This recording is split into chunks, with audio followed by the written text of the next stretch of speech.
Namaste Guru Sahib. Joy Guruji Maharaj. শুক্রানা Guruji Maharaj the multilingual সেবাদার দল আপনাদের সবাইকে আন্তরিক স্বাগত জানায় এবং সবাইকে জয় গুরুজি। আজকে 15ই আগস্ট, 78তম স্বাধীনতা দিবস। সবাইকে আন্তরিক অভিনন্দন জানাই এবং প্রার্থনা করি গুরুজি মহারাজের কাছে আমাদের এই মহান দেশ আর্থ সামাজিক এবং আধ্যাত্মিকভাবে আরো সমৃদ্ধ লাভ করুক। যোগী কথামৃত পাঠের এই অনুক্রমণে আজকে আমরা পাঠ করব পরিচ্ছেদ 11 এবং 12। এবং আজকের এই পাঠে অংশ নেবেন সুদীপ্তা বেয়াজানটি। আমি সুদীপ্তা বেয়াজানটিকে অনুরোধ করব আপনি নিজেকে আনমিউট করে আজকের পাঠ শুরু করুন। জয় গুরুজি।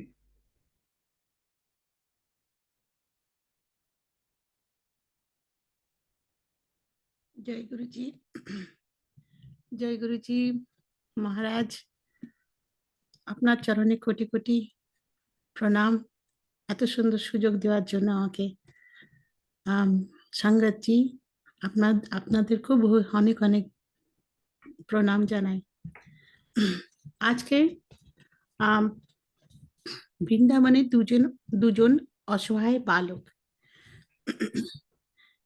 এখন যদি বাবা আমাকে উত্তরাধিকারী থেকে বঞ্চিত করে দেন, তাহলে কি কোনো অন্যায় করবেন মুকুন্দ? মুখের মধ্যে তুমি নিজের জীবন সরি মূর্খের মতো তুমি নিজের জীবন নষ্ট করে চলেছ। ভাইয়ের এই উপদেশ যেন কানে কাটার মতন বিঁধছিল। জিতেন্দ্র আর আমি রেলগাড়ি থেকে নেমে অত্যন্ত বাড়িতে উঠেছিলাম। সম্প্রতি আমার দাদা কলকাতা ছেড়ে আগ্রায় বসবাস করতে এসেছিল। দাদা আমার সরকারি লোক নির্মাণ বিভাগে অ্যাকাউন্টেন্ট ছিল। জয় গুরুজি। সুদীপ্তা আন্টি, হ্যাঁ একটুখানি এখানে আমি ইন্টারাপ্ট করছি। আজকে আমরা যে চ্যাপ্টারটা পড়ছি ওটা হচ্ছে 11 পরিচ্ছেদ, বৃন্দাবনে দুই কপর্দক্ষিণ বালক। হ্যাঁ, আমার বই তো এটাই আছে, বৃন্দাবনের দুই অসহায় বালক। আচ্ছা, ঠিক আছে, আপনার বোধহয় এডিশনটা একটু ডিফারেন্ট আছে এই জন্য। হ্যাঁ হ্যাঁ হ্যাঁ, ঠিক আছে, এটা চলুন। আহ, কিছু অসুবিধা হলে আপনি পড়ুন না তাহলে। আমি এই চ্যাপ্টারটা আমি পড়ে দিচ্ছি, পরের চ্যাপ্টারটা আপনি হ্যাঁ, পড়ুন তাহলে। ঠিক আছে। আমার বইতে এরকমই আছে আঙ্কেল, কি করব। আহ, ঠিক আছে, এই চ্যাপ্টারটা আমি পড়ছি, পরের চ্যাপ্টারটা আপনি পড়ে নিন। পরের চ্যাপ্টার নিজের গুরুর আশ্রমে কলাপতি, এটা। ঠিক আছে, আপনি কন্টিনিউ করুন। জয় গুরুজি। আচ্ছা। আচ্ছা, আমি আর প্রথম থেকে করছি। বৃন্দাবনে দুজন অসহায় বালক। এখন যদি বাবা তোমাকে উত্তরাধিকার থেকে বঞ্চিত করে দেন, তাহলে কি কোনো অন্যায় করবেন মুকুন্দ? মুখের মূর্খের মতন তুমি নিজের জীবন নষ্ট করে চলেছ। ভাইয়ের উপদেশ যেন কানে কাটার মতন বিঁধছিল। জিতেন্দ্র আর আমি রেলগাড়ি থেকে নেমে অনন্ত দাঁড় বাড়িয়ে উঠেছিলাম। সম্প্রতি সম্প্রতি আমার দাদা কলকাতা ছেড়ে আগ্রায় বসবাস করতে এসেছিল। দাদা আমার সরকারি লোক নির্মাণ বিভাগে অ্যাকাউন্টেন্ট ছিল। তুমি খুব ভালো করেই জানো দাদা, আমি পরম পিতা উত্তরাধিকারী প্রাপ্ত করতে চাই। আশ্রয় থেকে অনেক বড় বড় জ্ঞানার্জন করে এসেছো মনে হচ্ছে। তুমি তো বেনারসে ছেড়েই দিয়েছিলে। দাদার চোখে একটা আনন্দের তৃপ্তি ছিল। মনে তার মনে হয়েছিল এবার আমাকে পরিবারের বন্ধনে আবদ্ধ করে রাখা যাবে। বেনারসে থাকলে আমার ব্যর্থ হয়নি। আমার মন যার জন্য বিচলিত ছিল, তাকে পেয়ে গেছে। তাহলে এখন তুমি কি কি করতে চাও? জিতেন্দ্র, তাজমহল দেখার বড় স্বাদ ছিল, তাই আমরা আগ্রা এসেছি। এখান থেকে কলকাতা ফিরে আমরা সোজা তোমার গুরুর আশ্রমে যাব। বাবা দাদাকে কথাগুলি বলার পর তার চোখের দৃষ্টি দেখে মনে হচ্ছিল নিশ্চয় গভীর কোনো ষড়যন্ত্র রচনা করেছে। সকালে শীঘ্র খেতে বসলাম, তখন ষড়যন্ত্রের রহস্যঘাতক হয়। দাদা বলে, তোমার বাবার সম্পত্তি দরকার নেই না, আমি ঈশ্বরের উপরে নির্ভরশীল। ভোজন এবং আশ্রয়ের জন্য যদি তোমাকে এই ঈশ্বরের অদৃশ্য হাতের উপর নির্ভর করে থাকতে হয়, তাহলে তুমি কি করবে? ভগবান তার ভক্তদের জন্য হাজার হাজার অন্য উপায় খুঁজে বার করবেন, তাই না? আলোচনা আলোচনাকে আরো গভীর করে তোলার জন্য কথা বলতে বলতে দাদা একটু চুপ করে যায়। আমি ঠিক করছি, তোমাকে আর আমার গুরু ভাই জিতেন্দ্র আজই আমি বৃন্দাবনে পাঠাবো। তোমাদের এক পয়সাও দেওয়া হবে না। তোমরা তোমরা ভিক্ষাও করতে পারবে না। নিজেদের পরিস্থিতি সম্পর্কে তোমরা কারুর সামনে মুখ খুলতে পারবে না, অথচ তোমাদের খেতে হবে। আর বৃন্দাবনে থাকা চলবে না। এই শর্ত না ভেঙে যদি আজ রাতে 12টার মধ্যে আমার বাড়িতে ফিরে আসতে পারো, তাহলে এই আগ্রা সবচেয়ে খুশি মানুষ হব আমি। আমি শর্ত স্বীকার করে নিই। আমার মনে কোথাও কোনো রকম সংকোচ ছিল না। আমি ঈশ্বরের বাস সাধনা করার জন্য যে কোনো রকম পরীক্ষা দিতে রাজি ছিলাম। আমি এক্ষুনি তোমাদের ট্রেনে চাপিয়ে দিয়ে আসবো। কথাটা বলার 8 ঘন্টার মধ্যে আমার আর জিতেন্দ্র হাতে আগ্রা যাওয়ার টিকিট এসে যায়। একটু বাদে দাদা কোমলতার সাথে বলে, মুকুন্দ, আমি নিষ্ঠুর নই। আমি শুধু এটাই দেখতে চাই তোমার ঈশ্বরের মহিমা কতখানি। যদি সংযোগ বশত তুমি সত্যি তার মহিমা লাভ করতে সক্ষম হও, তাহলে আমি কথা দিচ্ছি আমি নিজে তোমার কাছ থেকে দীক্ষা গ্রহণ করব। এই কথাটার মধ্যে একটা আসক্তি ছিল। বড় ভাই ছোট ভাইকে গুরুদেব বলে স্বীকার করে নিয়ে তার পায়ে হাত দিয়ে প্রণাম করবে। বড় ভাই তো বাবারও সমান হয়। যাই হোক, রেলগাড়িতে ওঠার পর থেকে জিতেন্দ্রকে একটু উদাস লাগছিল। আরে জিতেন্দ্র, আমরা শ্রীকৃষ্ণের পবিত্র স্থানে প্রথমবার দর্শন করতে যাচ্ছি। এবার তো একটু খুশি হও। শ্রীকৃষ্ণের পদধূলিতে সিক্ত ভূমিতে যাওয়ার আনন্দ আমি ভাষায় প্রকাশ করতে পারছি না। ইতিমধ্যে আমাদের কামরার দরজা খুলে দুজন সহজ ব্যক্তি ভিতরে প্রবেশ করেন। পরের স্টেশনে আমাদের নাম ছিল। আমাদের সামনে বসে থাকা এক ব্যক্তি নিজের থেকে আগ্রহ দেখে জিজ্ঞাসা করলেন, বৃন্দাবনে তোমাদের পরিচয় কেউ আছে? আমি বলি, কেন? তোমরা কি বাড়ি থেকে পালিয়ে কোথাও যাচ্ছ? আসলে আমি নিজে একজন ভক্ত প্রধান মানুষ। এত গরমে তোমাদের থাকা খাওয়া ব্যবস্থা করা আমার নিজেই কর্তব্য বলে মনে হচ্ছে। না মহাশয়, আমাকে একা ছেড়ে দিন। কিন্তু এটা ভাববেন না যে আমরা বাড়ি ছেড়ে পালিয়েছি। স্টেশনে নামবার পর এই দুই ভদ্রলোক আমাদের হাত ধরে ঘোড়া গাড়িতে নিয়ে গিয়ে তুলেন। আমরা এক ভৈরবশালী আশ্রমে গিয়ে পৌঁছায়। এই আশ্রমের সাথে তাদের বেশ ভালোই পরিচয় ছিল।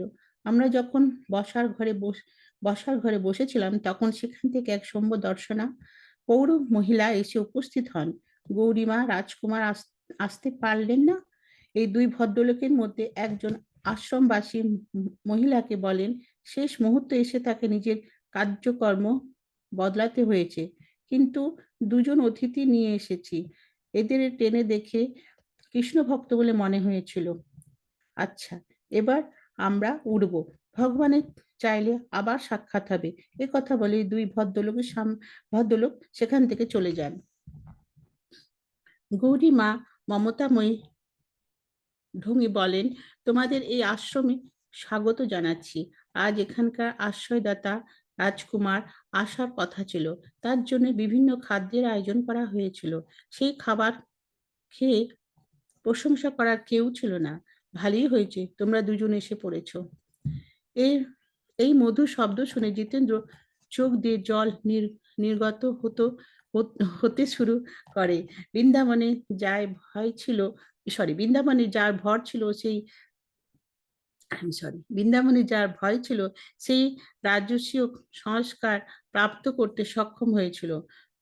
গৌরমা কৌতূহল নিয়ে তার দিকে তাকাও, কোনো কথা বলেননি। গৌরমা আমাদের খাওয়ার জন্য সেখানে নিয়ে গিয়েছিলেন। সেই অঞ্চলটা সুস্বাদু খাদের গন্ধে মম করছিল। গৌরমা একটা পাকা হাতে নিয়ে ফিরে আসেন। তিনি পাখা দিয়ে হাওয়া করছিলেন, আর আশ্রমবাসী শিষ্যরা একের পর এক খাদ্য পরিবেশন করে যাচ্ছিল। একে বোধন বলে রাজকীয় ভোজ। এই খাদ্য তো রাজকুমাররাই রাজকুমার সরি এই খাদ্য তো রাজকুমারের যোগ্য। পূজ্য মাতাজি, আপনি সারা জীবনের মতো মনে একটা স্মৃতি গড়ে দিলেন। তাই মাতাময়ী নারী ধন্যবাদ জানানোর ভাষা আমাদের মুখে ছিল না। যাই হোক, খাবার শেষ করে উনাকে অসংখ্য ধন্যবাদ জানিয়ে আমরা আশ্রম ছেড়ে বেরিয়ে পড়ি। আশ্রম ছেড়ে বেরিয়ে একটা কদম বৃক্ষের নিচে দাঁড়িয়ে জিতেন্দ্র মুখ থেকে কথা নির্গত হয়, তুমি যে কি আশ্চর্য ফেলে দিয়েছো, কি বলবো। এই খাবার পাওয়া তো ছিল না, একটা সংযোগ মাত্র। আমাদের কাছে একটা পয়সাও নেই। এবার কি হবে বলো? আমি আরোপের সুরে বলি, যেই পেট ভরে গেল সঙ্গে সঙ্গে ভগবানকে ভুলে গেলে? মানুষের মনে ঈশ্বরকে অল্পক্ষণের জন্য বাস করে না? এমন কোনো মানুষ নেই যার কোনো না কোনো প্রার্থনা কোনো দিনই পূরণ হয় না। শান্ত হও জিতেন্দ্র, যে ভগবান আমাদের খাবার সন্ধান করে দিয়েছেন, তিনি আমাদের বৃন্দাবন দেখাবেন আর রাত্রে আগ্রাও পৌঁছে দেবেন। ইতিমধ্যে একজন যুবক আমাদের কাছে উপস্থিত হন। সে আমার সামনে এসে মাথা নত করে বলেন, প্রিয় মিত্র, আপনি আর আপনার বন্ধু এখানে নতুন বলে মনে হচ্ছে। আসুন, আপনি আমাদের পথ দেখা আসুন, আপনাদের পথ দেখাচ্ছি। আর এই প্রস্তাব আমি বিনম্রতার সাথে স্বীকার করি। আপনি নিশ্চয়ই আমাকে বিতাড়িত করতে চাইছেন না। এই অপরিচিতের মুখে ছিল একটা ব্যাকুলতা। কেননা আপনি আমার গুরু। কথাটা বলার সময় তার চোখ মুখ দিয়ে একটা দৃঢ় বিশ্বাস প্রকটিত হচ্ছিল। আজ মুহূর্তে উপাসনা করার সময় শ্রীকৃষ্ণ আমার অনন্ত দৃষ্টিতে প্রকটিত হয়েছিলেন। তিনি এই বৃক্ষের নিচে আমাকে দুজন ব্যক্তিকে দেখিয়েছিলেন। তাদের মধ্যে একজন হলেন আপনি, আমার গুরুদেব। আমি খুব ভালো করে আপনার মুখ দেখে নিয়েছিলাম। আপনারা যদি আমার সেবা স্বীকার করেন, তাহলে আমি যে কতটা খুশি হব বলে বুঝাতে পারছি না। তুমি আমাকে খুঁজে বার করেছো, সেটা ভেবে আমি খুব খুশি। প্রিয় মিত্র, আপনারা কি আমার গৃহের শোভা বন্ধন করবেন না? আমরা তো করতে পারবো না, কারণ আমরা আমরা আগ্রায় দাদার বাড়ি অতিথি। তাহলে আপনাদের সাথে বৃন্দাবন ঘোরার স্মৃতি থাক। আমি খুশি মনে তা আমি খুশি মনে তার দেওয়া প্রস্তাব স্বীকার করিনি। এই অপরিচিত যুবকের নাম ছিল প্রতাপ চ্যাটার্জি। তিনি কৃষ্ণের মন্দিরের সামনে গিয়ে ঘোড়ার গাড়ি দাঁড় করান। দর্শন করতে করতে রাত হয়ে যায়। রেলওয়ে স্টেশনের কাছে গিয়ে তিনি বলেন, ক্ষমা করবেন, আমি একটু সন্দেশ নিয়ে আসি। আমি আর জিতেন্দ্র রাস্তায় হাঁটছিলাম। আমাদের বন্ধু যখন ফিরে আসে, তখন তার হাতে ছিল মিষ্টি। তিনি অনুরোধ সুরে মিষ্টিগুলো এগিয়ে দিয়ে বলেন, দয়া করে আমাকে এইটুকু পুণ্য অর্জন করতে দিন। সেই সাথে 1 টাকাও নোটের একটা বান্ডিল আর আগ্রা যাওয়ার জন্য 2টো টিকিট ছিল তার হাতে। আমরা স্টেশনে একটা নিরিবিলি অঞ্চলে গিয়ে বসি। প্রতাপ, আমি তোমাকে মহান যোগীল লাহিড়ী মহাশয়ের ক্রিয়া যোগ দীক্ষিত করব। তার সেই সাধনা এবার থেকে তোমার গুরু হবে। আধা ঘন্টার মধ্যে দীক্ষা সম্পন্ন হয়ে যায়। এখান থেকে ক্রিয়া হবে তোমার চিন্তামণি। আমি শিষ্যকে বলি, এই প্রক্রিয়া খুবই সরল। এর দ্বারা মানুষ আধ্যাত্মিক জগতের দিকে এগিয়ে যায়। শাস্ত্র বলে যে আত্মার জন্ম নেই, আর মায়ার বন্ধ কাটতে 10 লক্ষ বছর সময় লেগে যায়। এই প্রকৃতি অব- এই প্রকৃতি অবধি ক্রিয়াযোগের মাধ্যমে অনেকটা সময় কমে যায়। বৈজ্ঞানিক পদ্ধতিতে মানুষের মনোবৈজ্ঞানিক গতি বৃদ্ধি করা যায়। নিষ্ঠার সাথে সাধনা করলে তুমি সমস্ত গুরুর কাছে পৌঁছাতে সক্ষম হবে। প্রতাপ খুব গভীর স্বরে বলে, এই চির বঞ্চিত যৌগিক উম, চাবিকাঠি লাভ করে আমি যেন অন্য কোনো পৌঁছে গেছি। আর প্রভাবে এর প্রভাবে আমার ইন্দ্র মুক্তি লাভ করবে এবং আমি উচ্চারণ অনুভূতি লাভ করতে সক্ষম হব। অন্তর্দৃষ্টিতে আজ শ্রী ভগবান শ্রীকৃষ্ণের দর্শন আমার পরম মঙ্গলের সংকেত ছিল। আমরা কিছুক্ষণ শান্ত হয়ে বসে থাকার পর ধীরে ধীরে স্টেশনের দিকে এগিয়ে যাই। ট্রেনে ওঠার পর আমার মন আনন্দ ভরে গিয়েছিল, কিন্তু জিতেন্দ্রের জন্য সেটা ছিল অশ্রুপাত দিন। আমার বিশ্বাস কত ঠুনকো, আমার মনে যেন পাথর হয়ে গিয়েছিল। আর আমি কখনো ভগবানের সংরক্ষণের বিষয়ে সন্দেহ প্রকাশ করব না। তখন প্রায় মাঝরাত। এই দুই অসহায় বালক নিজেদের শয়নকক্ষে গিয়ে প্রবেশ করেন। আর আর অবাক করার মুখটা তখন দেখার মতো ছিল। আমি চুপচাপ টেবিলের উপর নোটে বর্ষা করে দিই। দাদা একটু উপহাস সুরে বলে, জিতেন্দ্র, সত্যি করে বলো, এই ছেলেটা রাস্তায় কারো পকেট মেরেছে নাকি? কিন্তু সম্পূর্ণ দিনের ঘটনা শোনার পর আমার দাদা শান্ত হয়ে গম্ভীর হয়ে যায়। দাদার মুখ তখন ছিল এক আধ্যাত্মিক উৎসাহ। যা ভেবেছিলাম তুমি তার থেকেও অনেকটা আগে চলে গেছো। আজ বুঝতে পারছি সাধারণ জীবনের প্রতি তোমার কোনো স্পৃহা নেই। তখন অনেক রাত। দাদা তখন আমার কাছ থেকে সেই ক্রিয়াকার্যে দীক্ষা গ্রহণ করতে চায়। গুরু মুকুন্দকে সেই রাত্রের মধ্যে না চাওয়া সত্ত্বেও দুজন শিষ্যের দায়িত্ব নিজের কাঁধে তুলে নিতে হয়। পরের দিন সকালে একটা আনন্দ পরিবেশে আমরা সকলে জল খাবার খাই। অথচ গতকাল তার রেশ মাত্র ছিল না। আমি জিতেন্দ্রর দিকে তাকিয়ে হাসি। আমাকে অবশ্যই তাজমহল দেখাবো তোমাকে অবশ্যই তাজমহল দেখাবো। শ্রীরামপুরে যাওয়ার আগে তোমাকে তাজমহল দেখিয়ে নিয়ে যাব। অনন্তের থেকে বিদায় নিয়ে আমি আর আমার বন্ধু শীঘ্র আগ্রায় গৌর বর্ণিত তাজমহলের সামনে গিয়ে উপস্থিত হই। মনে মন খুলে সেই প্রাচীন সুখের রূপ দেখি। প্রাচীন সৌধের রূপ দেখি। তখন আমার গুরুর কাছে যাওয়ার জন্য মন ব্যাকুল হয়েছিল। শীঘ্রই আমি জিতেন্দ্র ট্রেনে চেপে কলকাতার উদ্দেশ্যে রওনা দিই। মুকুন্দ, আমি কয়েক মাস নিজের পরিবারে কোনো সদস্যকে দেখিনি। আমি নিজের মন বদলে ফেলেছি। হয়তো অন্য কোনো সময় আমি তোমার গুরু দর্শন করতে শ্রীরামপুরে যাব। আমার বন্ধু কলকাতায় পৌঁছে আমার সঙ্গ ত্যাগ করে। আমি একটা লোকাল ট্রেনে ধরে শীঘ্রই কলকাতার উত্তরে অবস্থিত শ্রীরামপুরে গিয়ে পৌঁছায়। যখন আমার মন হয় যে বেনারসে গুরুর সাথে সাক্ষাৎ হওয়ার পর 28 দিন অতিবাহিত হয়ে গেল, তখন আমার মন যেন বিস্ময়ে কেঁপে ওঠে। তুমি 4 সপ্তাহ বাদে আমার কাছে যাবে। আর সেই কম্পিত হৃদয় নিয়ে আমি রায়ঘাট লেনে তার আঙিনায় দাঁড়িয়েছিলাম। জয় গুরুদেব, জয় গুরুজি। আঙ্কেল, শুড আই কন্টিনিউ আর আপনি পড়বেন? না, না, চ্যাপ্টার 11 শেষ হয়ে গেছে না?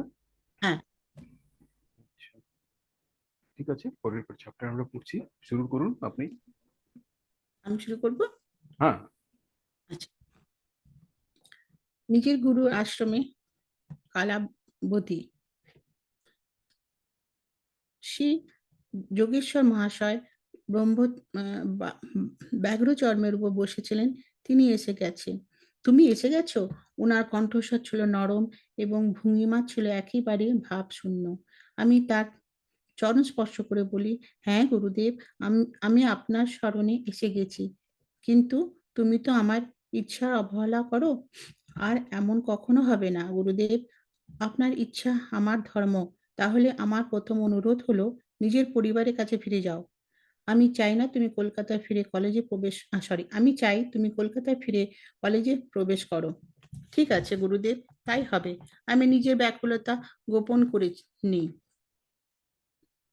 কোন একটা সময় তোমাকে পাশ্চাত্য দর্শনে যেতে হবে। যদি গুরুর কাছে বিশ্ববিদ্যালয়ের ডিগ্রি থাকে তবেই তো সেখানকার লোকেরা ভারতের প্রাচীন জ্ঞান গ্রহণ করার জন্য ব্যাকুল হয়ে উঠবে। আপনি সব জানেন গুরুদেব, আমার উদাসীনতা অনেকটা দূরে সরে গিয়েছিল। তুমি তো আমার কাছে থাকবে, যখনই সময় পাবে এসে যাও। সম্ভব হলে প্রতিদিন আসবে। আমার জীবনে প্রতিটা বিষয় আপনার অধিকার আছে। আপনি আমাকে ভগবানের সাথে সাক্ষাৎ ঘটানোর কথা দিন। প্রায় 1 ঘন্টা বাদে প্রায় 1 ঘন্টা ধরে কথা কাটাকাটি চলে। গুরুর বচন কখনো মিথ্যা হতে পারে না। শিষ্য হিসেবে আমি তার কাছে থেকে প্রতিজ্ঞা আদায় করা বিষয়ে দৃঢ় নিশ্চিন্ত হয়ে উঠেছিলাম। তুমি জেদ ছেড়ে দাও, গুরুদেব বলেন, তাহলে তোমার ইচ্ছাই আমার ইচ্ছা।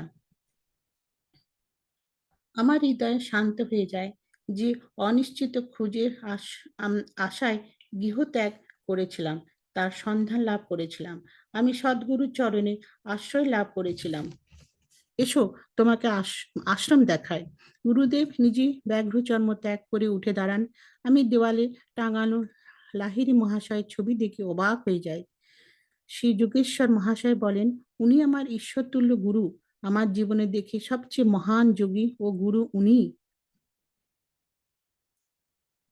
আমি সেই ছবিতে প্রণাম জানাই। তার আশীর্বাদ আমি শৈশবে নিজের চলার পথে সন্ধান পেয়েছিলাম। তাই তার পায়ে শতকোটি প্রণাম জানাই। গুরুদেবের পিছন পিছন আমি সেই ঘর ঘুরে দেখি। আশ্রমের ঠিক মধ্যেখানে একটা আঙিনা ছিল। আশ্রমের ভিতর বহু পায়রা উড়ে বেড়াচ্ছিল। পিছন দিকে ছিল একটা বাগান। এই ২ তলার বাড়ির নিচের তলায় একটা বিরাট হলঘর ছিল। গুরুদেব বলেন যে বার্ষিক দুর্গাপুজোর সময় এই স্থান ব্যবহার করা হয়। যোগেশ্বর মহাশয় বৈঠকে যাওয়ার জন্য একটা সংকীর্ণ সিঁড়ি ছিল। ব্যালকনি থেকে রাস্তা দেখা যেত।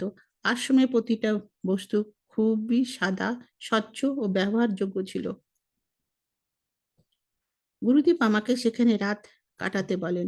আশ্রমে ২টি ছেলে রাতে খাওয়ার সময় খুবই সুস্বাদু সবজি পরিবেশন করে।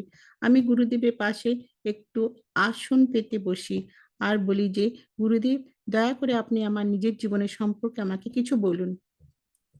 আমার পারিবারিক নাম ছিল প্রিয়নাথ করাট। আমি এই শ্রীরামপুরে জন্মগ্রহণ করেছিলাম। আমার বাবা ছিলেন একজন ধনী ব্যবসায়ী। তিনি এক পৈতৃক গৃহে গিয়ে গেছেন। তিনি এই পৈতৃক গৃহ দিয়ে গেছেন। আজ এটাই আমার আশ্রয়। আমি বেশি দিন স্কুলে পড়াশোনা করিনি। যৌবনে পা রেখে আমি গৃহস্থ ধর্ম পালন করতে শুরু করে দিয়েছিলাম। আমার একটা মেয়েও আছে। তার বিয়ে হয়ে গেছে। পৌর জীবনে পা রাখার পর লাহিড়ী মহাশয় পথে চলার কথা মনে হয়েছিল। স্ত্রীর মৃত্যুর পর আমি সন্ন্যাস নিয়ে নিই। আর তারপর থেকে আমার নতুন নাম হয় শ্রী যোগেশ্বর। এটাই আমার সরল জীবনী। এই উৎসুক মুখ দেখে এই উৎসুক মুখ দেখে গুরুদেব হাসেন। তিনি অতি সংক্ষেপে নিজের পরিচয় দিয়েছিলেন। গুরুদেব, আমি আপনার শৈশবের কথা শুনতে চাই। মা একবার ঘরে ভূত মা একবার ঘরে ভূত আছে এমন গল্প বলে ভয় দেখানোর চেষ্টা করেছিলেন। আমি শীঘ্র সেই ঘরে ঢুকে ভূত ধরতে না পারার জন্য নিরাশ হয়ে ফিরে আসি। তারপর থেকে মা আর কখনোই ভূতের গল্প শোনাতেন না। তখন থেকে আমি বুঝেছিলাম যে ভয়কে জয় করার চেষ্টা করতে হয়। তাহলে আর কেউ তাহলে আর কেউ কোনোদিন তোমাকে ভয় দেখানোর চেষ্টা করবে না। প্রতিবেশীদের একটা বিচ্ছিরি দেখতে কুকুরের প্রতি আমার খুব আকর্ষণ ছিল। সমস্ত সুন্দর সুন্দর কুকুর প্রস্তাব আমি তাকে পাওয়ার জন্য অস্বীকার করে দিয়েছিলাম। নৈতিক শিক্ষা হলো মোহ অন্ধ হও। তা তা একাধিক বস্তুর চারিদিকে মায়ার জালে রচনা করে। মা প্রায় বলতেন যে মানুষ অন্যের অধীনস্থ চাকরি করে সে দাস। এই ধারণা মনে পাকাপাকি ভাবে বসে গিয়েছিল। আমি কোনোদিন চাকরি করিনি।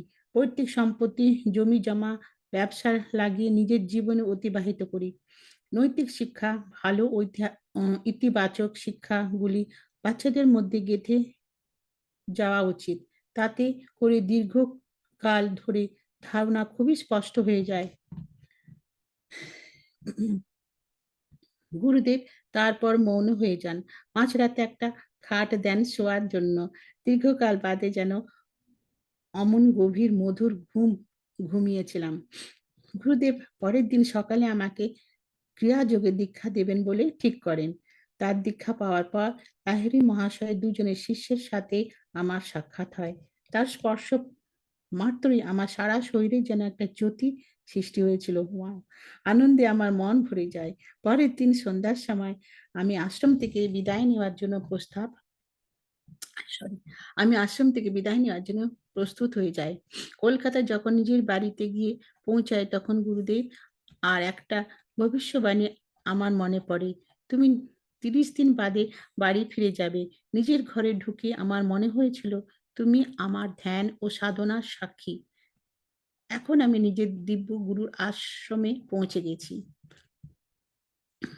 বাবা আমার কাছে এসে বাবা আমার কাছে এসে বলেন, ভগবান আমার প্রার্থনা শুনেছেন। তুমি নিজের গুরু পেয়ে গেছো, আর তাও বাড়ির কাছে। আমি আজ সত্যি খুব খুশি। তারপর আমি কলকাতায় সল্টলেকে কলেজে ভর্তি হই। আমি প্রতিদিন গুরুদেবের কাছে যেতাম। উনি কোনোদিন আপত্তি করেননি।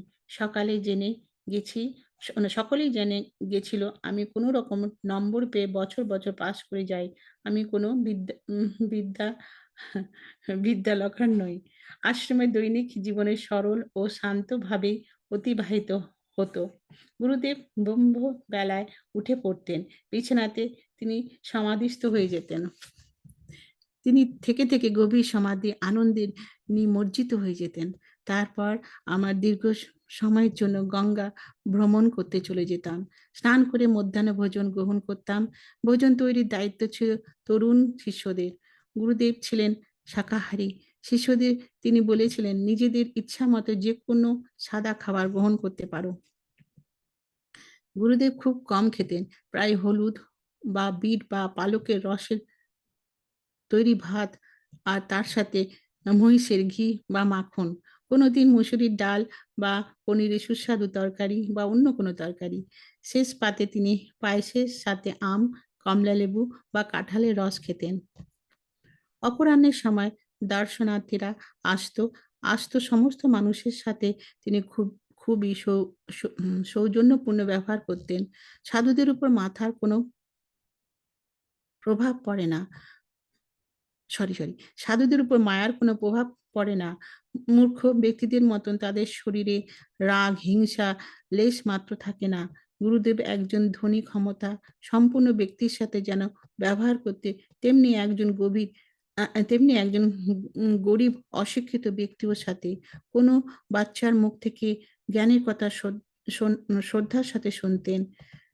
দণ্ডের সাথে নিজের পাণ্ডিত্য প্রকট করার চেষ্টা করতেন না। দম্ভের সাথে নিজের পাণ্ডিত্য প্রকট প্রকট করার চেষ্টা করতেন না। রাত ৮টার সময় রাতের খাওয়া দাওয়া শুরু হতো। মাঝে মাঝে সেখানে উপস্থিত অতিথিরা তাতে যোগদান করত। গুরুদেব কখনো একা খেতে বসতেন না। তার আশ্রম থেকে কেউ কখনো অভুক্ত অবস্থায় যেত না। তিনি প্রায় বলতেন, বাজে খরচ অশান্তি সৃষ্টি করে।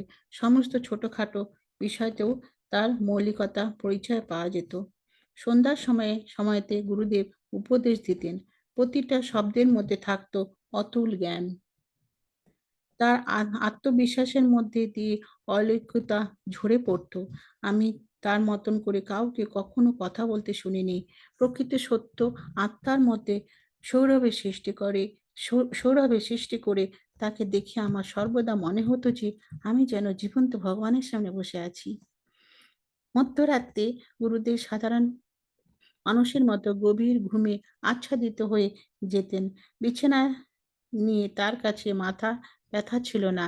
বালিশ ছাড়া একটা সংকীর্ণ টেবিলের উপর শুয়ে পড়তেন। আহ তা তা তার ব্যাঘ্র চর্মের নিচে রাখা থাকতো। অনেক সময় তত্ত্বজ্ঞান নিয়ে আলোচনা করতে করতে সারা রাত কেটে যেত। তখন আমি ক্লান্ত বোধ করতাম না, বা আমার ঘুমও পেত না। ভগবানের একটা কথাও যথেষ্ট ছিল। ওহো, ভোর হয়ে গেছে, চলো গঙ্গা ধারে যাওয়া যাক। সরি।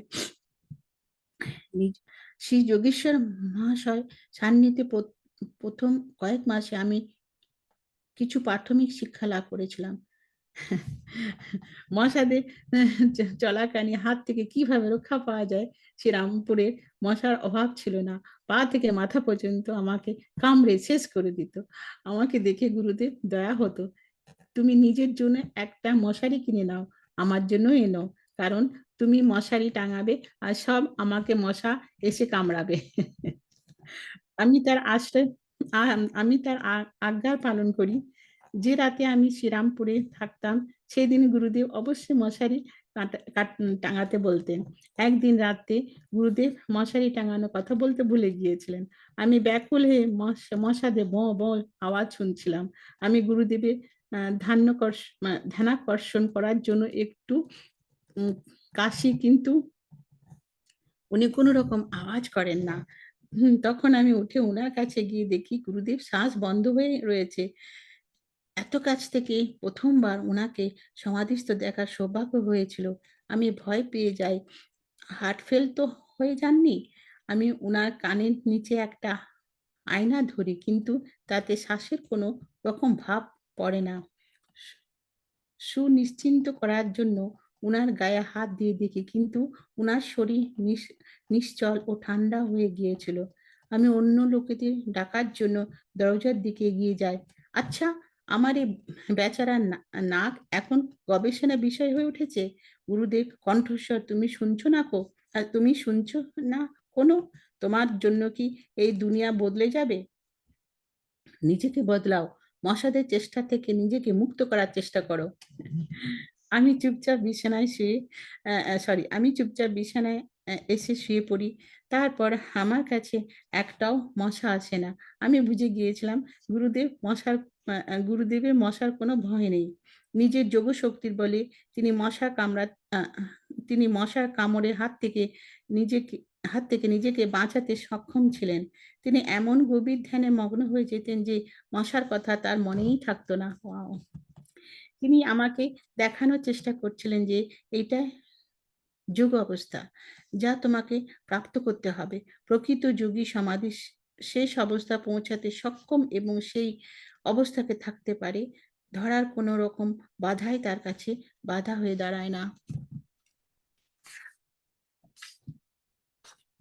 আশ্রমে আমি মশাদের জন্য প্রাথমিক শিক্ষা লাভ করতে সক্ষম হয়েছিলাম। তখন সন্ধ্যা শান্ত সময়। আমার গুরুদেব শাস্ত্রের ব্যাখ্যা করছিলেন। আমি শান্ত হয়ে তার চরণের কাছে বসেছিলাম। হঠাৎ একটা দুষ্ট মশা এসে আমাকে হুলবিদ করে। আমি আমি প্রতিশোধ নেওয়ার জন্য তার হাত উপরে উঠাই। হঠাৎ আমার পতঞ্জলি অহিংস ধর্মের কথা মনে পড়ে। তুমি নিজের কাজ সম্পূর্ণ করতে না তুমি নিজের কাজ সম্পূর্ণ করলে না কেন? গুরুদেব, আপনি প্রাণহরণকে সমর্থন করেন কি? না, কিন্তু তুমি মনে মনে তো ওর প্রাণ নাশ করবে বলেই ঠিক করেছিলে। অহিংসা অহিংসা বলতে পতঞ্জলি তাৎপর্য হলো হিংসার ভাব মন থেকে ত্যাগ করা। শ্রী যোগেশ্বর মহাশয়ের কাছে আমার মন যেন ছিল একটা খোলা বইয়ের মতন। মানুষ ক্ষণিক ক্ষতিকারক জীবনে বাধ্য হয়েই মারে। কিন্তু তার মতন রাগ ও দ্বেষ থাকতে হবে, তার কোনো বাধ্যকতা নেই। আচ্ছা গুরুদেব, হিংস্র প্রাণীদের বধ করার বদলে নিজের প্রাণ দেওয়া উচিত কি? না। মস্তিষ্ক ও মেরুদণ্ডের স্থিতি চক্রগুলির কারণে ক্রমবিকাশের দৃষ্টিতে মানব দেহ সবচেয়ে মূল্যবান। এই চক্র উন্নত সাধককে ব্রহ্মচৈতন্য স্থিতি প্রাপ্ত করতে ও তা প্রকাশের ক্ষমতা প্রদান করে। নিষ্কৃষ্ট যোনি জীবনে এই ক্ষমতা থাকে না। মানুষ কিছু কিছু প্রাণীকে মারতে বাধ্য হন, তাতে সামান্য পাপের ভাগী হতে হয়, কিন্তু শাস্ত্র মতে অকারণে প্রাণ নাশ করা কর্ম সিদ্ধান্তে গভীর উল্লেখন। গুরুদেবকে তখনও বাঘ ও চিতার সম্মুখিত করতে হয়নি, কিন্তু একটা বিষধর সাপের কবলে পড়তে হয়েছিল। তিনি প্রেমের দ্বারা সেই নাগকে বশ করতে হয়েছিলেন। পুরীর সমুদ্র তটে যেখানে গুরুদেব আশ্রম ছিল, সেখানে ঘটায় এটা সেখানে ঘটনা। গুরুদেব জীবনে উত্তরকালে তার শিষ্য প্রফুল্ল তার সঙ্গে ছিল। আমরা আশ্রমের বাইরে বসেছিলাম। প্রফুল্ল বলে, একটা ৪ ফুট দৈর্ঘ্যের লম্বা সাপ আমাদের দিকে ছুটে আসছে। গুরুদেব সেই সময় উঠে দাঁড়িয়ে ঈশ্বরের ধ্যান করতে শুরু করেন। সাপ তার কাছে এসে নিশ্চল হয়ে যায়। সে নিজের ফণা নামিয়ে গুরুদেবের পায়ে ফাঁক দিয়ে ঝোপের মধ্যে অদৃশ্য হয়ে যায়। প্রফুল্ল ঘটনাটা শেষ করার সময় বলে, সেই দিন থেকে বুঝেছিলাম গুরুদেব কোনো প্রাণীকে ভয় পায় না।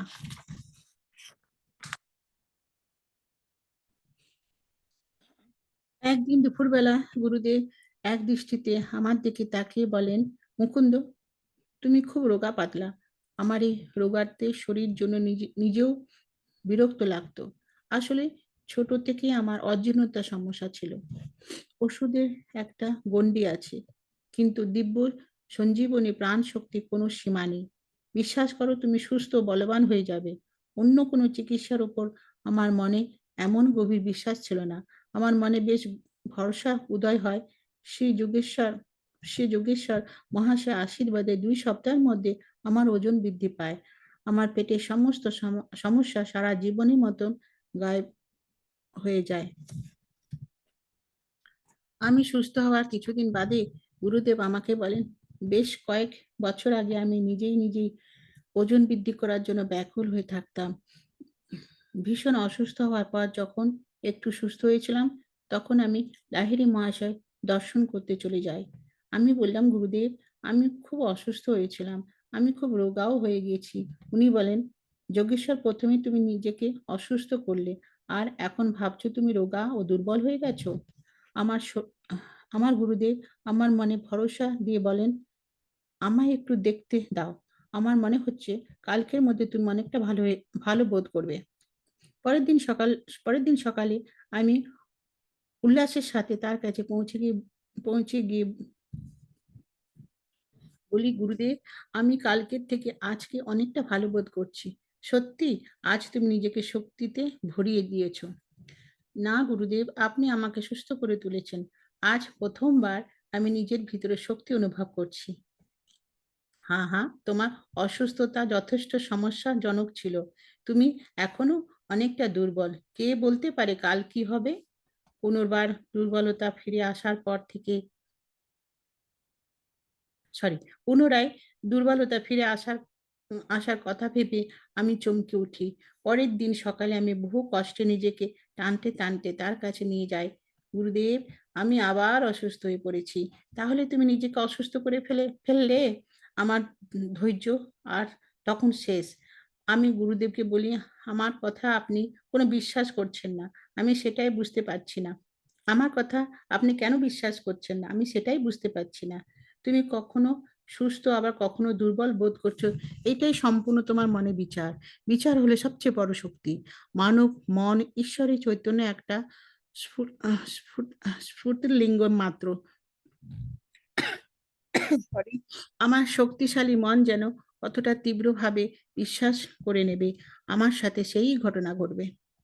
আমি আবেগ বহুল হয়ে তাকে জিজ্ঞাসা করি, তাহলে গুরুদেব, আমি যদি মনে করি আমি অসুস্থ এবং আমার ওজন আগের মতন কম, তাহলে কি আমি পুনরায় তাই হয়ে যাব? গভীরভাবে গুরুদেব বলেন, তখনও তাই আছে, এখনো তাই আছে। সঙ্গে সঙ্গে আমার নিজেকে শক্তিহীন মনে হচ্ছিল আমার ওজন আরো কমে গেছে। লাহিড়ী মহাশয় পুনরায় মৌন হয়ে যান। আমি বেশ কয়েক ঘন্টা তার চরণে বসে থাকার পর মায়ের কাছে ফিরে যাই। মা আমাকে দেখে অবাক হয়ে যান। আমাকে আগের মতন হৃষ্টপুষ্ট লাগছে। মা জিজ্ঞাসা করলেন, আচ্ছা, তোমার শরীরে তো জল জমেনি? আমি নিজের ওজন আমি নিজের ওজন করায় একদিনে আমার ওজন 50 পাউন্ড বৃদ্ধি পেয়েছিল। যে পরিচিত ব্যক্তি আমার ক্ষীণ শরীর দেখেছিল তারা আমাকে দেখে অবাক হয়ে যায়। তাদের মধ্যে অনেকেই নিজেদের জীবনে দিশা পরিবর্তন করে লাহিড়ী মহাশয় শিষ্যত্ব গ্রহণ করেছিল।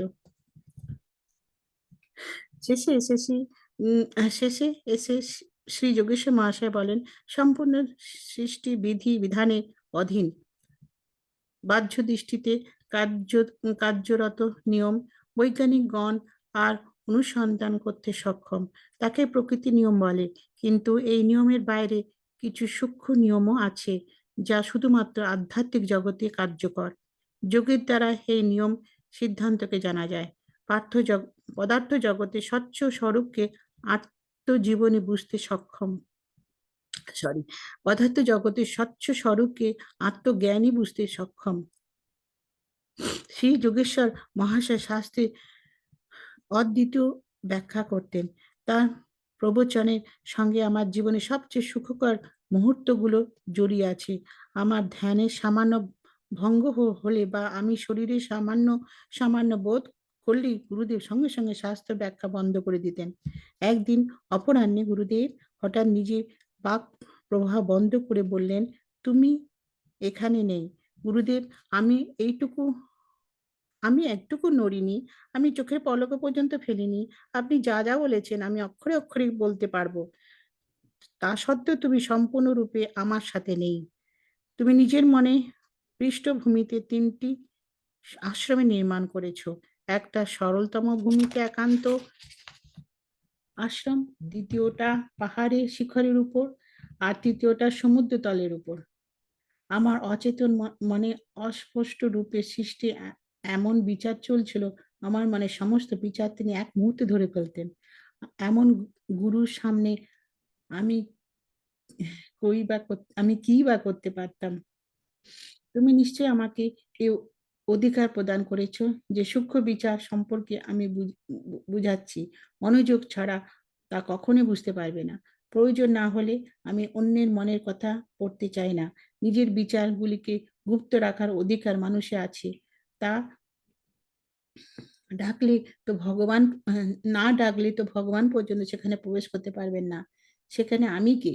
তোমার এই বাস্তব স্বপ্ন, চরিত্র না, চরিতার্থ হবে। কিন্তু এখন শুধুমাত্র অধ্যয়নের সময়। এভাবে গুরুদেব আমার জীবনে ৩ টি ঘটনা সম্পর্কে পূর্ণ জ্ঞান প্রদর্শিত করেছিলেন। তিনি যে ক্রমে বলেছিলেন ঠিক সেই ক্রমে ৩ টি বিচার চিরতার্থ হয়ে গিয়েছিল। সর্বপ্রথম রাঁচিতে ছোট বাচ্চাদের জন্য একটা যোগ বিদ্যালয় গড়ে উঠেছিল। তারপর লস অ্যাঞ্জেলস পাহাড়ের উপর আমার একটা আমেরিকা মুখ্যালয়, এবং তারপর বিশাল প্রশান্ত মহাসাগরের তটে ক্যালিফোর্নিয়ায় একটা আশ্রম। শ্রী যোগেশ্বর মহাশয় স্বভাবে ছিলেন গভীর, স্পষ্টবাদী ও সম্পূর্ণরূপে আড়ম্বরহিত। তার বিচারের মধ্যে কোথাও কোনো রকম অস্পষ্টতা বা স্বপ্নালু ভাব ছিল না। তার পা থাকতো মাটিতে আর মস্তিষ্ক স্বর্গে। বাস্তববাদী লোকেদের তিনি পছন্দ করতেন। তিনি বলতেন, ঈশ্বরের অনুভূতি কাউকে অক্ষম অক্ষম করে না, চারিত্রিক বলে সক্রিয় অভিব্যক্তি তীক্ষ্ণ বুদ্ধির বিকাশ ঘটায়। আমার গুরু সূক্ষ্ম লোকেদের আলোচনা করতে না করতে কিন্তু গুপ্তভাবে নিজের ইচ্ছা অনুসারে তা কার্য বিনত করতেন। আত্মদর্শী পুরুষ কখনো কখনো চমৎকার ঘটায় না, যতক্ষণ না তার অন্তর তাকে তা করতে বলে। গুরুদেব বলতেন, তার সৃষ্টি রহস্য যন্ত্রতন্ত্র প্রকাশ করা হোক, তা ঈশ্বর চান না। প্রত্যেক ব্যক্তি নিজের নিজস্ব ইচ্ছা শক্তি অধিকারী। কোনো সত্য সেই স্বতন্ত্রতা ঘটাতে পারে না। গুরুদেবের মৌন থাকার একমাত্র কারণ ছিল অনন্ত ব্রহ্মের অনুভূতি, যার ফলে তিনি যে জ্ঞাত সারাদিন ব্যক্ত করার চেষ্টা করতেন। তার ফলে সরি সরি ব্রহ্মার অনুভূতি, তার ফলে তিনি যে জ্ঞান সারাদিন ব্যক্ত করার চেষ্টা করতেন, তার জন্য তিনি আর সময় পেতেন না। তার চরণ স্পর্শ করলে ভেতরে যেমন রোমাঞ্চকর অনুভূতি সৃষ্টি হতো, গুরুদেবকে শ্রদ্ধার সাথে স্পর্শ করতে পারলে শিষ্যের ভিতরে আধ্যাত্মিক শক্তি জাগরণ ঘটে, যার ফলে সে পরম আনন্দের স্বরূপে ঝলক দেখতে সক্ষম হয়। আমি যখনই গুরুর পায়ে মাথা রাখতাম, তখনই যেন সম্পূর্ণ শরীর জুড়ে মুক্ত প্রদানকারী তেজ বিকশিত হয়ে যেত। গুরুদেব আমাকে বলেছিলেন, লাহিড়ী মহাশয় যখন মৌন থাকতেন তখন যখন তিনি কোনো বিষয়ে আলোচনা করতেন, তখনও আমি দেখতে পেতাম যে আমার ভিতরে অগাধ জ্ঞানের সঞ্চার ঘটেছে। জয় গুরু, জয় গুরুজি। আঙ্কেল, এবার আপনি পড়বেন। অনেক অনেক ধন্যবাদ, অনেক অনেক ধন্যবাদ ঠাকুর। আপনার চরণে কোটি কোটি নমন, কোটি কোটি নমন। Hello uncle, over to uncle. জয় গুরুজি। আন্টি, এই পরিচ্ছেদটা পুরোটা শেষ হয়ে গেছে কি? না, এখন অনেক পেজ আছে। ঠিক আছে, আমি বাকিটা আমি পড়ি। আপনি আজকে অনেক কষ্ট করে পড়ছেন, আমি বুঝতেই পারছি। না না, কষ্ট কিছু নাই, সবই গুরুদেবের গুরুজির কৃপা। গুরু এখনো কাজ শিখে বন্ধ করে রেখেছেন। অনেক অনেক ধন্যবাদ। ঠিক আছে, তাহলে কন্টিনিউ করুন। হ্যাঁ, আপনি শুরু করুন। হ্যালো। হ্যাঁ, কন্টিনিউ করুন আর কি। আচ্ছা, আমি কন্টিনিউ করব। হ্যাঁ। আচ্ছা, আপনি পড়বেন না? এখনো 5, 6, 7, 8 পেজ আছে। আপনি করুন আঙ্কেল। ঠিক আছে, আমি একটা জায়গা থেকে পড়ার শুরু করি। সরি। ইয়া।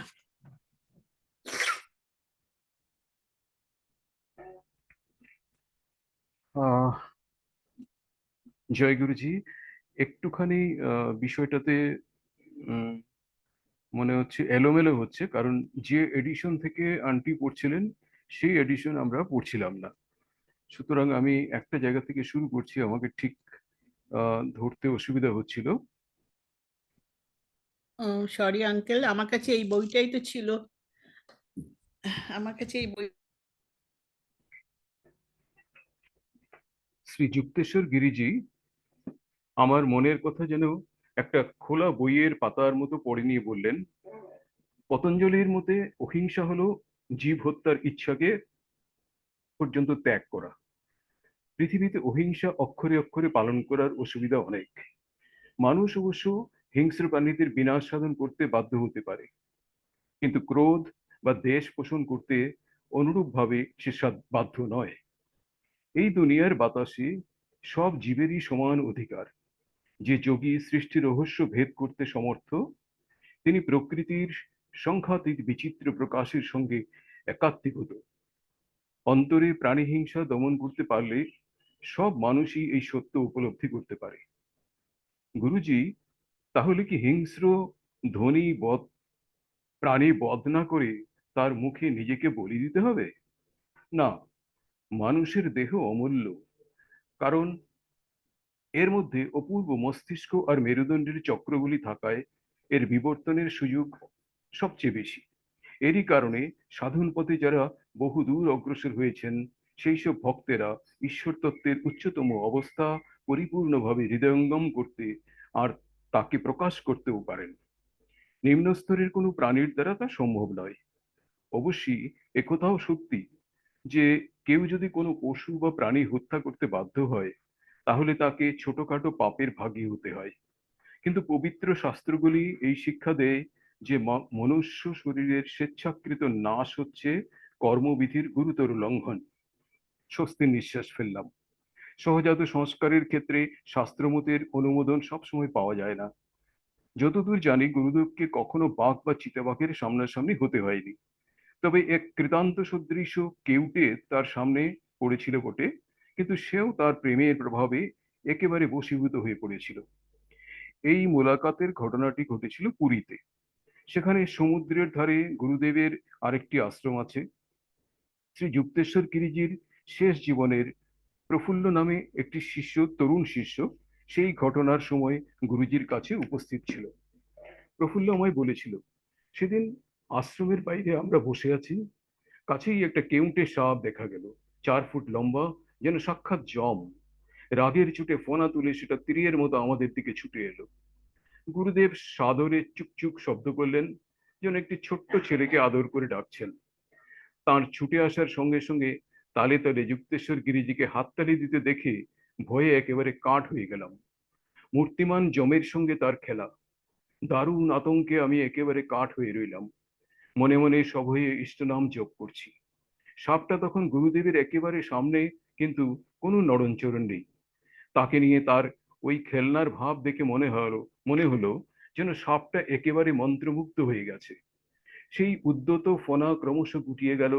সাপটা গুরুদেবের পায়ের ফাঁক দিয়ে গলে ঝোপের ভিতর অদৃশ্য হয়ে গেল।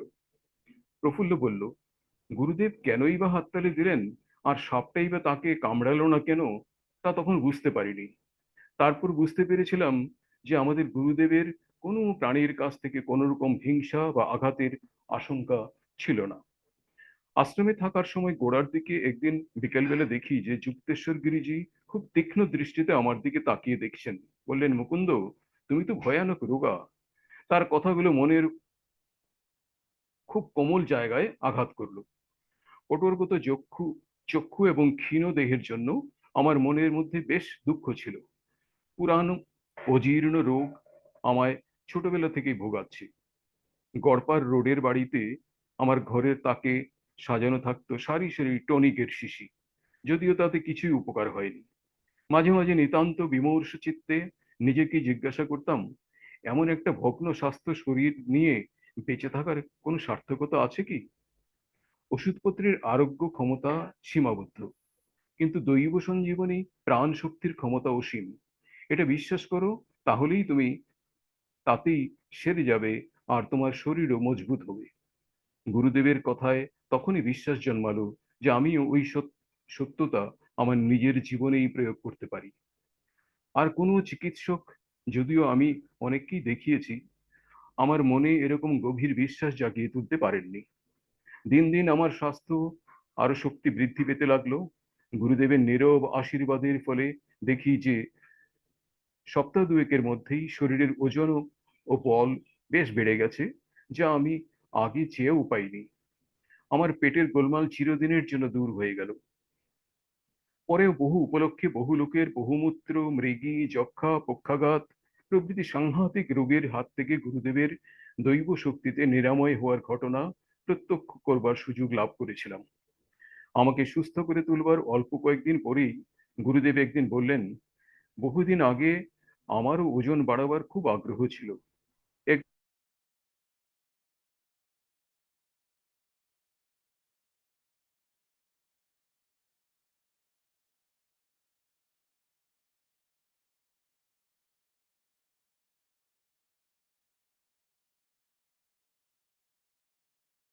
আবার এখন ভাবছো তুমি বড্ডই রোগা।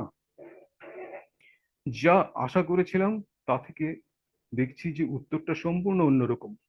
যাই হোক, গুরুদেব আমায় একটু আশা দিয়ে বললেন, দেখি কি করা যায়, কাল থেকে তোমার নিশ্চয়ই ভালো হয়ে ওঠা উচিত।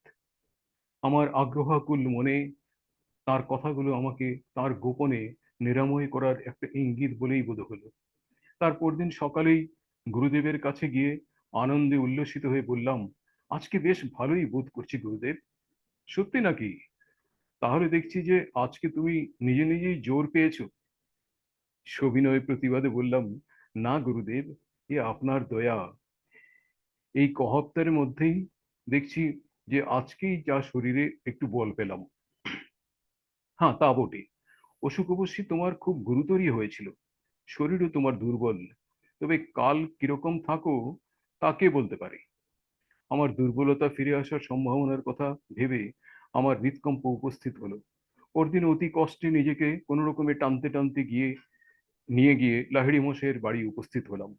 গুরুদেব, আবার তো রোগে পড়লাম। গুরুদেবের দৃষ্টি রহস্যময়। বললেন, তাহলে ফের তুমি নিজে নিজেকেই অসুখ অসুখ বাঁধালে দেখছি।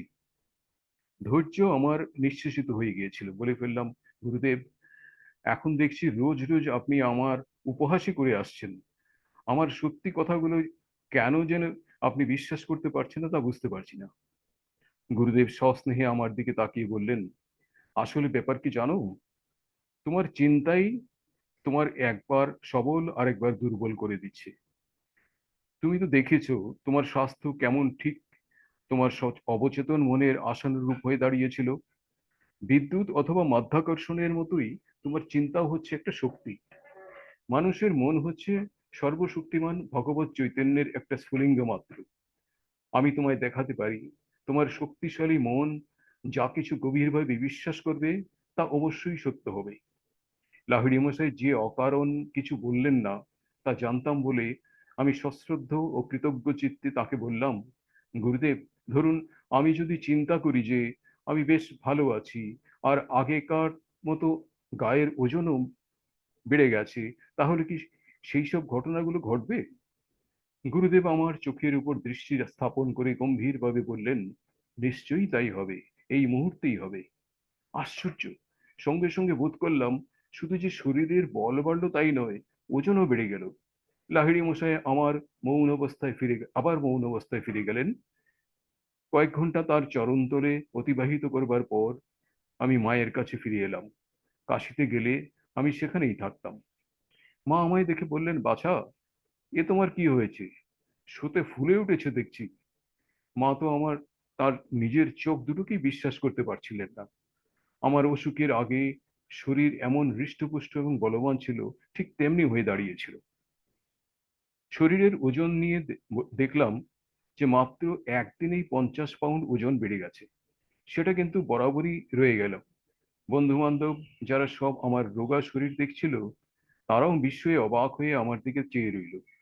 এই অলৌকিক ঘটনার ফলে তাদের মনের মধ্যে অনেকেই নিজেদের জীবনের ধারা বদলে লাহিড়ী মহাশয়ের শিষ্যত্ব গ্রহণ করেছিল। আমার ব্রহ্মজ্ঞ গুরুদেব জানতেন যে এই জগৎটা হচ্ছে সৃষ্টিকর্তার স্বপ্নের বাস্তব রূপ ছাড়া আর কিছুই নয়। সেই দৈব স্বপ্নবিলাসীদের সঙ্গে একাত্মবোধের পূর্ণ জ্ঞান লাভ করে লাহিড়ী মশাই ইচ্ছামতো ভৌত জগতের স্বপ্নকণার মধ্যে রূপদান কিংবা তার বিলোপ সাধন যে কোনো পরিবর্তন আনয়ন করতে পারতেন। শ্রী যুক্তেশ্বর গিরিজি বললেন, সৃষ্টিমাত্রই বিনিময়ের অধীন। ভৌত জগতে যে সকল বিধি ক্রিয়াশীল, বিজ্ঞানীদের যা আবিষ্কারের বিষয় তা প্রকৃতির নিয়ম বলে পরিচিত। কিন্তু এমন আরো কিছু সূক্ষ্মতর বিধি আছে যা গুপ্ত আধ্যাত্মিক স্তর আর চৈতন্যের অন্তর্লোক নিয়ন্ত্রিত করে থাকে। এইসব নীতি যোগবিজ্ঞানের সাহায্যেই জানা যেতে পারে। পদার্থবিদ বা ভৌত বিজ্ঞানী নয়, পূর্ণ ব্রহ্মজ্ঞানেই জড়ের সত্যিকারের প্রকৃতি জানতে পারেন।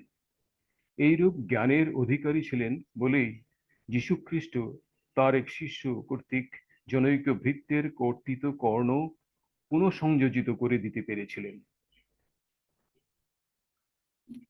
জয় গুরুজি মহারাজ। এই চ্যাপ্টারটা বেশ দীর্ঘ আছে, তো যেহেতু সময় আমাদের হয়ে গেছে এবং আমরা বিশ্বনাথ সেনগুপ্ত আঙ্কেলের থেকে যতখানি এই চ্যাপ্টারটা পড়তে পারলাম এবং আগের চ্যাপ্টারের উপর তার অভিমত জানতে চাইবো, তো আমি বিশ্বনাথ সেনগুপ্ত আঙ্কেলকে অনুরোধ করছি, আপনি আপনার অভিমত ব্যক্ত করুন। জয় গুরুজি। জয় গুরুজি। এটা আগের চ্যাপ্টারটা তো সুন্দর গল্প ছিল, এবং এই চ্যাপ্টারটাতে তো যোগানন্দজি তার গুরুর কিছু মহিমার প্রকাশ করেছে। আহ সেটা যে কোনো যোগী এই মহিমা করতে পারে। আহ শুধু একটা জায়গায় যেটা আছে ব্যাখ্যা সাপেক্ষ, সেটা হচ্ছে যে সমাধি স্থিতি, যেটা গীতাতে ব্রাহ্মী স্থিতিও বলা হয়েছে। এই স্থিতিতে কোনো যোগী যে থাকে, তার শ্বাস চলে না, তার পালস থাকে না, তার হার্টবিটও থাকে না, এবং এবং যোগী এই অবস্থায় অনেকক্ষণ থাকতে পারে। এটা একটা যোগ, এটা একটা যোগের অবস্থা।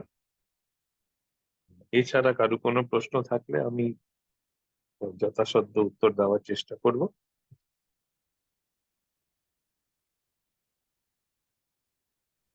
জয় গুরু।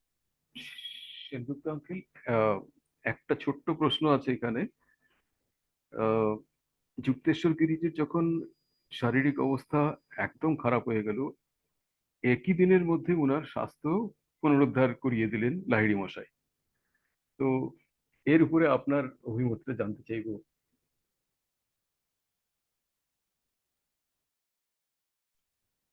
দেখুন, যোগী এবং যোগ আহ তার পাওয়ার অনেক, এবং প্রথম কথা হচ্ছে কেউ যদি সঠিক যোগ করে, তার শরীর কখনো খারাপ হবে না, বৃদ্ধাবস্থা আসবে না, তার শরীর ঠিক থাকবে। এইখানে যে ব্যাপারটা হয়, আমাদের শরীরের মধ্যে, আমি যদি বলি, একটা ইন্টারনাল এনার্জি আছে। এই ইন্টারনাল এনার্জি একটা মানুষকে বা একটা জীবকে সুস্থ রাখে। সে এনার্জিকে বলা হয় প্রাণবায়ুও বলা হয়। তো সেইটা যখন কমে যায়, তখন মানুষকে নানা জড়া ব্যাধি আক্রমণ করে। আহ তো তার দুই ভাগ আছে। একটা হচ্ছে মেডিকেল সায়েন্স দ্বারা ওষুধ এবং এইসব সেবন করে মেডিকেল এবং সাইকোলজিক্যাল প্লেনে আমরা তার থেকে যখন সুস্থ হয়ে আমরা নর্মাল বোধ করি। যখন আমরা অসুস্থ থাকি আমাদের দেহের স্ট্রেংথও কমে যায়। একজন রুগী, সে যাই বয়স হোক, সে বৃদ্ধ নয়, সে ইয়াং, যখন তার প্রচন্ড জ্বর হয় সে তখন খাট থেকে নড়াচড়া করতে পারে না। তার মানে তার ইন্টারনাল স্ট্রেংথটা কমে গেছে। আবার সেই জ্বরটা যখন চলে যায় সে কমপ্লিট সুস্থ। তো তার মানে হচ্ছে তার ইন্টারনাল স্ট্রেংথ এক হচ্ছে আমরা ওষুধ দ্বারা করি, যেটা মেডিকেল সায়েন্স বলা হয়। আরেকটা হচ্ছে সেই স্ট্রেংথটা যদি যোগ বলে বাড়িয়ে দেয় তাহলেও সে সুস্থ হয়ে যাবে। তো লাহিড়ী মহাশয় যোগী ছিলেন, শ্রী যুক্তেশ্বর গিরি নিজেও যোগী ছিলেন। তো সেই স্ট্রেংথটা লাহিড়ী মহাশয় ট্রান্সমিট করে দিল, শ্রী যুক্তেশ্বর সুস্থ হয়ে গেল। এবং এই যে জিনিসটা, আমি যদি আরেকটা কনটেক্সট নিই, হুম গুরুজি কি করে রোগ ভালো করতেন, হুম একই জিনিস তো। হ্যাঁ বলুন। সময়টাকে যদি বাদ দিয়ে দিন তা হয়তো কারোর যে মানে খুব রোগ হয়েছে, দুদিনে ঠিক হয়ে গেল। যে রোগ 10 বছর ধরে চিকিৎসা করাচ্ছে কিছু ঠিক হয়নি, দুদিনে ঠিক হয়ে গেল, তা একই জিনিস। তো সেই একই পদ্ধতি, যে তার সেই যে ইন্টারনাল স্ট্রেংথ সেটাকে গুরুজি বাড়িয়ে দিতেন। তো গুরুজির লাইফ অফ লাইট অফ ডিভিনিটিতে অনেক এরকম গল্প আছে যে গুরুজি তাকে ভালো করে দিতেন। সে একই জিনিস, সেই যে ইন্টারনাল স্ট্রেংথ বা যে প্রাণ শক্তি তার গুরুজি বাড়িয়ে দিতেন, তো সে ভালো হয়ে যেত। তো লাহিড়ী মহাশয় একই ভাবে এবং একই টেকনিক ইউজ করে একই পদ্ধতিতে শ্রীযুক্তেশ্বরকে ভালো করে দিয়েছেন। জয় গুরু। অসাধারণ। গুরুজি বলতেন যেখানে আহ, বিজ্ঞান এবং আহ, চিকিৎসা শাস্ত্র হার মেনে নেয়, সেখান থেকে আমাদের মানে ওনার যাত্রা শুরু হয়, উনি সেখান থেকে ওনার কাজ করতেন। ঠিক এইভাবেই আহ, আপনি সুন্দর করে ব্যাখ্যা করে দিলেন যে কি করে যুক্তেশ্বর গিরিজিকে লাহিড়ী মশাই একদিনের মধ্যেই সেই পুরনো স্বাস্থ্য ফিরিয়ে দিয়েছিলেন। অসাধারণ যোগের কি ক্ষমতা, এবং সেটা ক্রিয়া যোগের দ্বারাই সম্ভব হয়। কারো কোনো প্রশ্ন আছে থাকলে হ্যান্ড রেজ করুন, বিশ্বনাথ আঙ্কেল ওনার মন্তব্য দেবেন।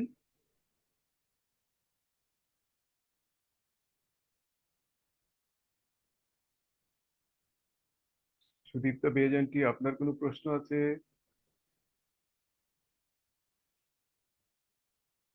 অভিজিৎ আঙ্কেল, অভিজিৎ কুমার বোস আঙ্কেল, আপনার কোনো প্রশ্ন আছে?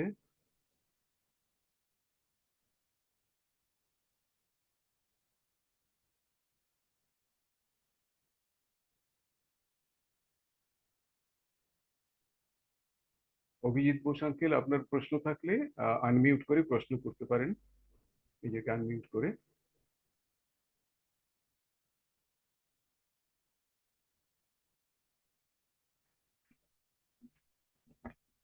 তাহলে আমরা ধরে নিই, হ্যাঁ অভিজিৎ আঙ্কেল, হ্যাঁ, না এখন কোনো অমনি প্রশ্ন নেই। তাহলে আমরা ধরে নিচ্ছি কারো কোনো প্রশ্ন নেই এই মুহূর্তে। যে চ্যাপ্টারটা আমরা আজকে শেষ করতে পারলাম না, সেটা আমরা পরের সেশনে আগে শেষ করে তারপরে নতুন চ্যাপ্টার শুরু করব। আজকের এই অনুষ্ঠান, পাঠের অনুষ্ঠান হওয়ার জন্য গুরুজির কাছে আমরা অনেক অনেক ধন্যবাদ জানাই। সুদীপ্তা বেজান্টি, যিনি আমেরিকা থেকে ভোর 4:30টায় উঠে এই পাঠ্যক্রমে অংশগ্রহণ করেছেন, ওনাকে অসংখ্য ধন্যবাদ জানাই। ওনার শারীরিক অসুবিধার পরেও জয়েন করতে পেরেছেন। আহ সবাইকে অনেক অনেক ধন্যবাদ। আবারও সবাইকে স্বতন্ত্রতা দিবসের জন্য সবাইকে অভিনন্দন জানাই, এবং আমাদের দেশের সমৃদ্ধিগত ঘটুক আধ্যাত্মিকভাবে, সেই কামনা গুরুজির কাছে করছি। সবাই সুস্থ থাকুন, এই বলে আজকের অনুষ্ঠান শেষ করব। আমরা গুরুজির কাছে আজ্ঞা নেব।